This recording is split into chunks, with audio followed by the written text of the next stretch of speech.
don't know about you, but I'm never sure about whether to do spoiler-filled reviews or spoiler-free reviews, and this week I'm going to talk about that.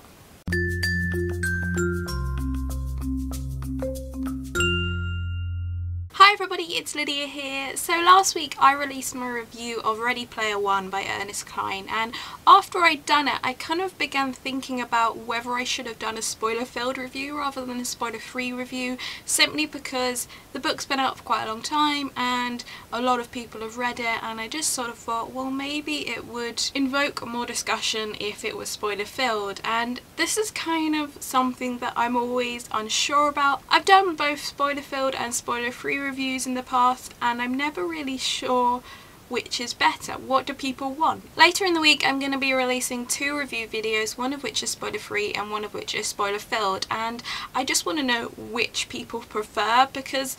I think I enjoy doing spoiler filled reviews more, and definitely they're a lot easier because when you're doing spoiler free reviews you're always kind of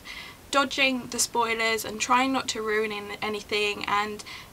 it becomes very vague, doesn't it? Because you don't want to ruin this book for people. You want to talk about this book and you want to encourage people that it's a good idea to read it or not, depending on the book. And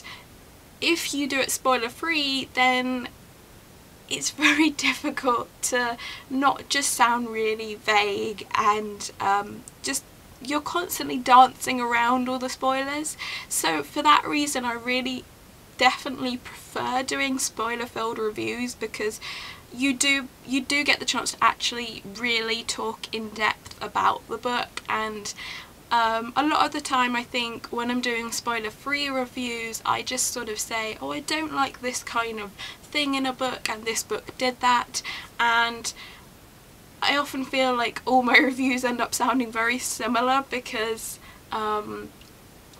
I'm not able to go into in-depth with them because I'm avoiding spoilers. For example, in spoiler-free reviews I'm always going on how I don't like plot lines which there is a love triangle or love interest of some sort and it diminishes the character, and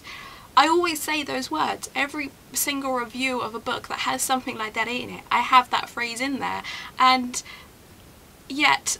I have different feelings about different books as far as that opinion is concerned, but because it is a spoiler-free review I can't go into those details about it, and I do feel like a lot of the time I'm just saying exactly the same thing, which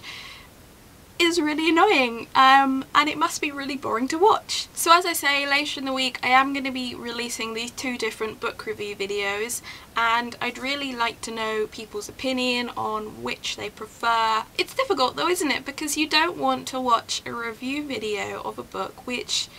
is full of spoilers if you haven't read that book, but then I know a lot of people do like that and they feel that they get more of an idea about whether they'd enjoy the book if it does have spoilers in it. It's just one of those really awkward questions, and I'd really like to know what you guys think, and if you yourself do booktube, what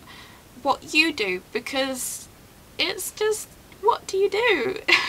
Out of coincidence, tomorrow's Tuesday Talk video is about this kind of thing, so I'll be going to this a little bit more tomorrow, but I just kind of wanted to start off the week with a video about, you know, this is what's going to happen and let me know what you think, sort of thing. Anyway, that's it for me today. I will be back tomorrow with that Tuesday Talks video, but until then, hope you have a good day and bye!